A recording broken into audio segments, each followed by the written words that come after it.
It began on a quiet September night in 1940.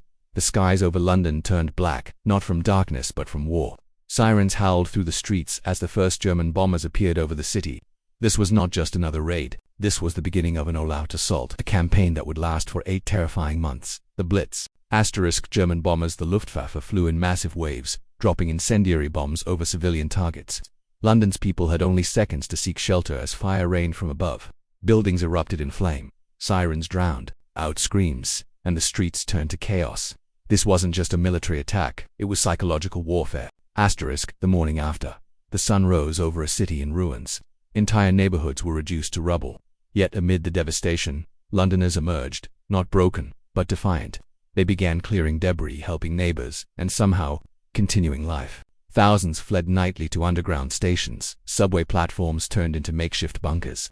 Families huddled close, sharing stories and stale bread under flickering lights.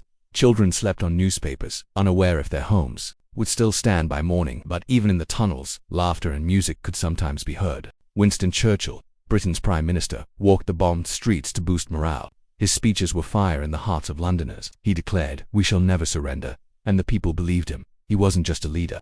He became a symbol of London's resistance. Women stepped into new roles: ambulance drivers, firefighters, medics, factory workers. They held the city together as bombs tore it apart.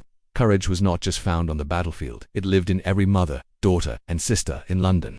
In war, ordinary became heroic. London's firefighters, exhausted, overwhelmed, and often without sleep, fought blazes night after night. Water lines froze, flames jumped rooftops, but they never left their posts. They became known as the firefighters of the Blitz. Their courage saved thousands of lives. To save them, tens of thousands of children were evacuated to the countryside. They said goodbye to their parents, not knowing if they'd ever reunite. Each child wore a tag around their neck, a name, a number, and a tear. For many, the war meant growing up too soon. One image defined London's spirit: St. Paul's Cathedral, standing untouched amid smoking ruins.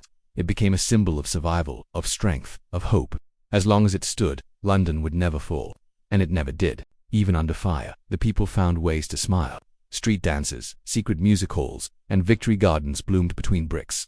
War tried to destroy their buildings, but never their spirit. London's light never dimmed.